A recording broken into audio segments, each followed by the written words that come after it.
বাকী যি নহওক কামখিনি সোনকালে শেষ কৰিব লাগে, বাৰিষা আহিল, বতৰ বেয়া। ঠিকেই কৈছে আপুনি। যিমান পাৰে সোনকালে আমি কামখিনি শেষ কৰিব লাগে। তেন্তে আমি দেৰি নকৰো, কামৰ জেগালৈ যাওঁ। আমি দেৰি নকৰোঁ।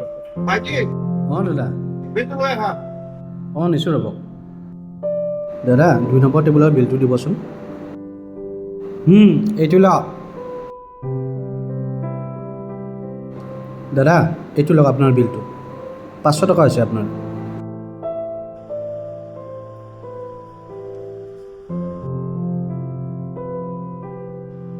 ভাইটি, তোমাক এটা বক্স দিওঁ, আহা এইফালে আহা। দাদা লোৱা, কোনটো লাগে পৰা তুমি বাছি লোৱা।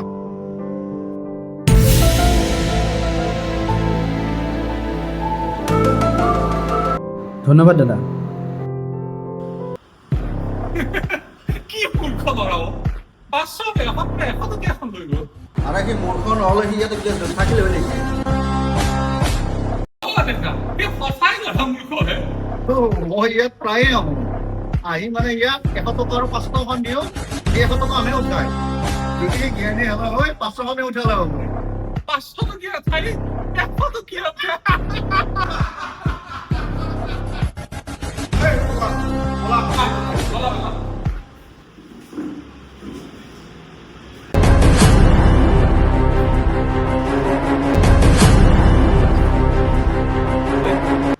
দাদা তোমাক মই এটা কথা সুধো। সোধক দাদা। তেতিয়াৰ পৰা যে মানুহকেইটা তোমাক ইমান ইটিকিং কৰি থৈ গ'ল, তোমাৰ অকণো বেয়া লগা নাই?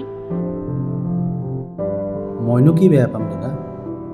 তেখেতসকলে যদি মোক চাই ৰং পাইছে, মোৰনো তাত বেয়া পাবলগীয়া কি আছে? মইতো সাধাৰণ দোকানত কাম কৰা ল'ৰাহে। হ'লেওতো ভাইটি তুমি মূৰ্খৰ পৰিচয় দিলা।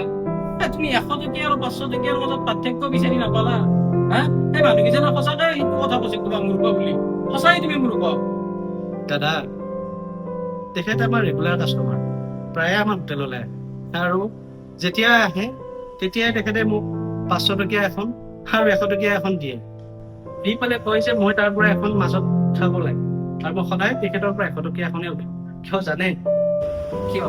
যদি মই 500 টকীয়া এখন উঠাওঁ, তেখেতে আমাৰ হোটেললৈ দুনাই আৰু কেতিয়াও নাই।